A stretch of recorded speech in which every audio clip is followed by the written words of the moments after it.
Pada bagian sebelumnya, kita sudah mendiskusikan tentang visi kemerdekaan yang dibayangkan oleh Soekarno dan karakter-karakter khusus tentang transformasi Indonesia dari kolonialisme menuju Indonesia merdeka. Pada bagian ini kita akan memeriksa bagaimana kontradiksi dan dilema mengelola partikular politik, bagaimana kontradiksi dan dilema mentransformasikan partikular-partikular politik menuju satu subjek politik baru, bangsa Indonesia. Dengan pendekatan politik demokrasi radikal, kita bisa membaca bahwa proses-proses panjang dari upaya mentransformasikan partikular politik menuju satu subjek baru memang tidak pernah mudah. Dalam konteks Indonesia, dan saya kira ini yang menjadi tantangan politik kebangsaan kita hingga hari ini, kita akan uraikan lebih detail. Setidaknya ada dua karakter yang sangat spesifik yang menjadi tantangan utama politik kebangsaan untuk membentuk kewarganegaraan yang lebih substantif. Pertama, bahwa seringkali upaya-upaya politik untuk mengelola political difference selalu berujung kepada politisasi identitas dan depolitisasi demos. Kewarganegaraan yang dibayangkan sebagai sesuatu yang berada di seberang jembatan emas kemerdekaan sangat sulit terwujud. Proses-proses politik, terutama elit-elitnya, sangat mudah untuk kembali untuk mempolitisasi identitas demi upayanya untuk berkompetisi untuk merebut state power. Sementara upaya membangun subjek bersama, upaya membangun politik kewarganegaraan relatif tidak tergarap selama 75 tahun Indonesia merdeka. Hal kedua yang menjadi tesis dari diskusi ini adalah bahwa tidak tergarapnya demos itu akan semakin membuka technocratic logic of governing, bahwa dalam proses penyelenggaraan pemerintahan, rakyat dijauhkan dari proses-proses politik, baik itu atas nama ekspertis, atas nama keahlian, misalnya dalam wacana developmentalisme, atau oleh koalisi antara bisnis dan politik, seperti dalam demokrasi kita hari ini. Intinya adalah bahwa depolitisasi demos selalu beriringan dengan semakin teknokratisnya proses-proses pembangunan dan demokrasi pada satu sisi, dan peminggiran rakyat dari proses-proses politik.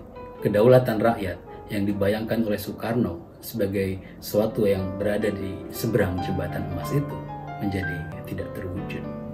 Dengan tesis tersebut, mari kita periksa bagaimana upaya-upaya politik untuk mentransformasikan partikular menjadi satu subjek politik yang baru dalam tatanan Indonesia merdeka. Apa kontradiksinya, bagaimana dilemanya, dan apa konsekuensinya bagi tantangan kebangsaan Indonesia hari ini. Setelah Indonesia merdeka, kita mengadopsi satu sistem yang kita sebut sebagai demokrasi liberal multipartai. Intinya adalah bahwa melalui mekanisme demokrasi liberal multipartai ini, diharapkan transformasi identitas akan berjalan melalui skema politik representasi, melalui partai-partai politik yang tentu saja saat itu masih sangat terkonsentrasi, baik secara ideologis maupun secara geografis. Eksperimentasi politik ini jika tidak berjalan mulus, skema membawa partikular identitas ke arena politik melalui partai politik berujung kepada tidak terbentuknya koalisi politik yang relatif stabil. Kita menyaksikan dalam periode yang cukup singkat jatuh bangunnya kabinet dalam periode ini. Selain itu, ketidakpuasan ekonomi politik terkait penguasaan sumber daya ekonomi dalam periode ini juga melahirkan serangkaian perjuangan atau pergolakan di daerah, di PRRI, Permesta, dan di wilayah-wilayah yang lain yang dipandang terutama oleh elit nasionalis dan militer mengganggu atau mengancam kesatuan Indonesia. Dalam sistem ini pula, Soekarno sebagai presiden tidak memiliki kekuasaan yang relatif otoritatif. Dia seperti hanya pemegang stempel, karena kekuasaan sesungguhnya dijalankan oleh partai-partai politik melalui wakilnya di parlemen. Sehingga dilema-dilema yang dihadapi dalam periode ini, upaya untuk membangun warganegaraan demokratis, mentransformasikan identitas partikular melalui skema representasi politik, akhirnya juga tidak bertahan lama ketika Soekarno yang kemudian didukung oleh militer tahun 59 mengeluarkan dekret presiden untuk masuk ke dalam demokrasi terpimpin.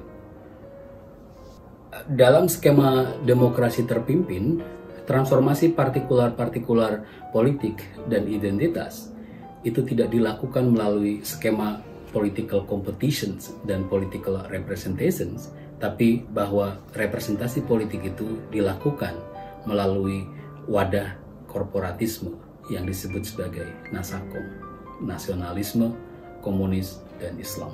Di mana Soekarno tentu saja menjadi sentrum dari aliansi korporatis ini. Apa implikasi dari model korporatisme ini bagi proyek politik pembentukan kewarganegaraan? Pertama, tentu saja bahwa politik representasi yang memungkinkan representasi masyarakat berlangsung melalui proses-proses demokrasi itu tidak berlangsung. Dan yang kedua, bahwa dengan tidak adanya pemilu, periode demokrasi terpimpin juga melahirkan satu tragedi ketika persaingan antara elemen-elemen dalam lembaga korporatisme Nasakom ini sudah tidak lagi bisa dikelola. Ketika Soekarno sudah tidak mampu lagi atau gagal mengelola kompetisi dari elemen-elemen dalam Nasakom, khususnya antara elemen Islam dengan elemen komunisme. Mengapa?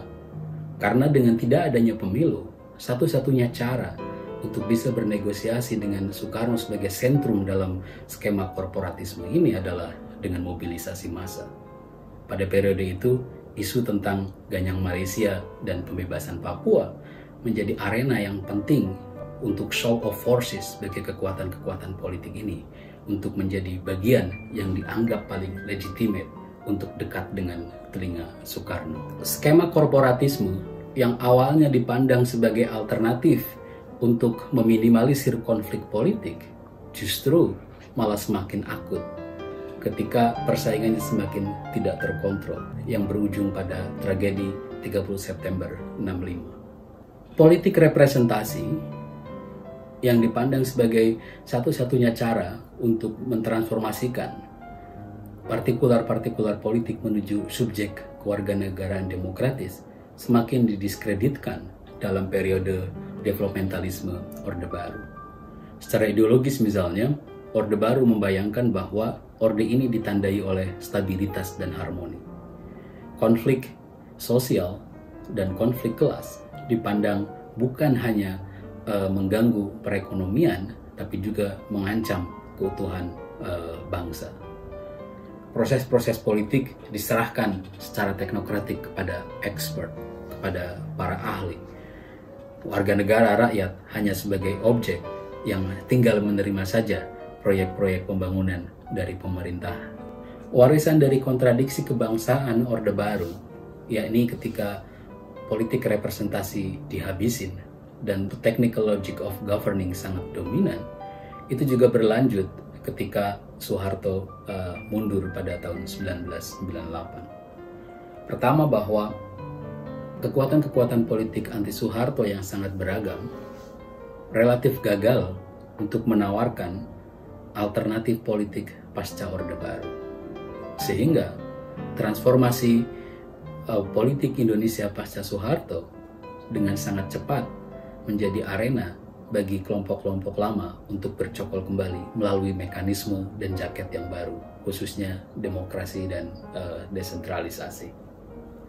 Liberalisasi politik yang diintrodusir pasca Orde Baru yang dianggap sebagai biang dari matinya politik representasi juga nyatanya tidak mengindikasikan pluralitas jalur representasi.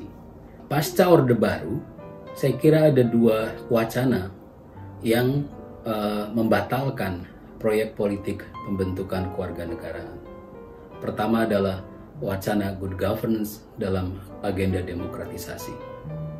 Meskipun pada awalnya good governance membayangkan revitalisasi partisipasi, namun dalam praktiknya partisipasi direduksi sedemikian rupa sebagai prosedur semata, sebagai cara untuk melegitimasi proses-proses pengambilan kebijakan, tetapi bahwa proses substantif pelibatan rakyat yang sifatnya sangat sektoral, yang berbasis kepentingan, tidak muncul dalam proses-proses politik ini. Saya kira ini juga sangat jelas terlihat dalam lanskap politik di Indonesia ketika hampir semua partai tidak punya platform yang relatif jelas yang mengindikasikan dia membela kepentingan yang mana. Semua partai saya kira dalam satu dekade terakhir berada dalam satu political konsensus, yakni soal kebangsaan dan Islam.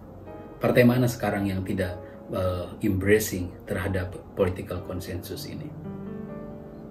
Salah satu persoalannya dari political konsensus ini adalah bahwa partai-partai politik ini tidak lagi sibuk untuk merumuskan platform kebijakan yang akan dikontestasikan dalam demokrasi, tapi lebih sibuk dalam hal menggait voters sebanyak-banyaknya, tak peduli pada platform kebijakan yang akan dibawa. Wacana kedua yang cukup dominan pasca Orde Baru yang membatalkan proyek pembentukan warga negara demokratis adalah imperatif global war on terrorism, khususnya terkait dengan Islam. Salah satu imperatif terpenting dari global war on terrorism bukan hanya soal kekerasan dan atrocity yang ditimbulkan oleh tindakan teroris, tapi bahwa melalui wacana ini, politik Islam di Indonesia didikotomikan dalam satu klaster yang sangat kultural sifatnya, yakni Islam moderat dan Islam radikal. Dua wacana ini, yakni demokratisasi good governance yang berimplikasi pada proses demokrasi yang sifatnya sangat prosedural, minim substansi, dan imperatif global war on terrorism yang melahirkan polarisasi di masyarakat, saya kira berkontribusi pada apa yang terjadi sekarang ketika wacana horizon politik Indonesia lebih ditandai oleh perdebatan soal toleransi dan intoleransi. Perdebatan toleransi dan intoleransi di Indonesia, khususnya sejak 2014 dan pemilu presiden 2019, tidak lagi dikategorikan sebagai persoalan kultural atau ekspresi kultur terhadap pluralitas, tapi bahkan sudah mendefinisikan political constituent yang spesifik. Kontestasi Pilpres 2019 dengan kata lain bisa dikatakan kontestasi antara kelompok yang mendukung atau menamakan diri sebagai kelompok toleran melawan kelompok lain yang dinilai sebagai kelompok intoleran. Dengan asesmen serba cepat terhadap eksperimentasi politik untuk mentransformasikan partikular identitas dan kekuatan politik menjadi kekuatan bersama dalam bentuk subjek kewarganegaraan demokratis yang dibayangkan Soekarno sebagai jembatan emas, kita bisa menyaksikan bahwa agenda politik kebangsaan tidak bisa dipisahkan dari agenda politik demokrasi.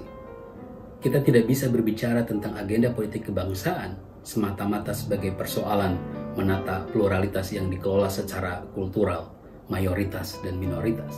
Akar utama dari politik kebangsaan kita bersumber dari proses politik demokrasi kita sendiri.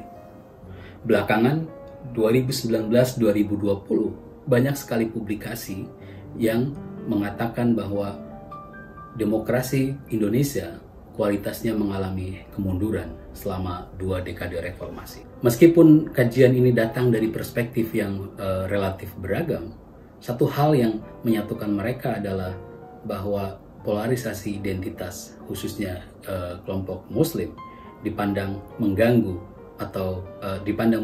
kualitas konsolidasi demokrasi Indonesia pasca 2 dekade reformasi. Tesis tentang kemunduran demokrasi bisa diklasifikasikan secara besar dalam 2 klaster.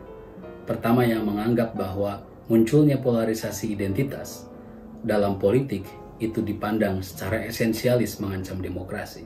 Seakan-akan bahwa Islam berada di luar sana yang mengganggu konsolidasi demokrasi. Sementara tesis yang lain menganggap bahwa polarisasi identitas, kebangkitan populisme Islam, tidak lain dan tidak bukan adalah bentuk dari instrumentalisasi oleh elit politik yang sedang berkompetisi untuk merebut kekuasaan negara.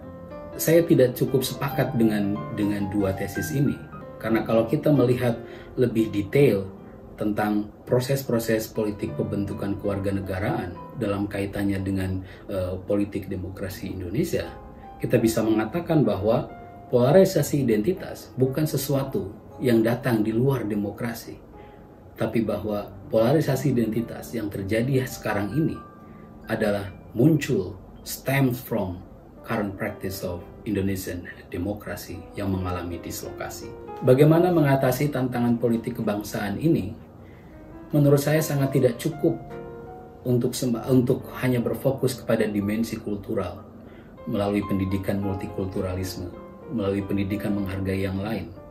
Tapi bahwa kalau akar utama dari tantangan politik kebangsaan kita adalah bersumber dari proses politik, maka model intervensi yang harus dilakukan juga harus di wilayah itu. Dengan kata lain, politisasi demos menjadi sangat penting sebagai upaya yang tak terpisahkan untuk merevitalisasi demokrasi pada satu sisi dan mengatasi tantangan politik kebangsaan pada sisi yang lain. Mengapa politisasi demos itu penting? Pertama, bahwa dengan politisasi demos, dengan menggarap partikular-partikular politik dan membentuk subjek politik warganegaraan yang baru, mendorong rakyat untuk terlibat dalam proses-proses politik berdasarkan kepentingan-kepentingan sektoralnya, memungkinkan proses politik yang deliberatif dalam arti bukan hanya soal konsensus, tapi bahwa politik adalah persoalan, pertarungan untuk merumuskan kebijakan berdasarkan kepentingan-kepentingan sektoral yang sangat spesifik. Yang kedua, bahwa politisasi demos juga sangat penting untuk menggeser horizon politik kita dari skenario politisasi identitas menjadi politisasi kepentingan. Ini saya kira sangat penting dalam situasi ketika masyarakat kita sekarang ini lebih asertif ketika simbolik representations mereka terganggu, tapi mereka bisa abai, bisa diam, bisa mentoleransi ketika problem-problem struktural seperti kemiskinan dan korupsi itu berjalan. Ini mengindikasikan bahwa proses politik yang terjadi di Indonesia selama 75 tahun kemerdekaan berputar dan tidak berangkat jauh dari politisasi identitas. Dan saya kira saat ini semakin menguat. Memang betul bahwa menggarap politik demos adalah upaya yang sangat sulit atau bahkan mustahil.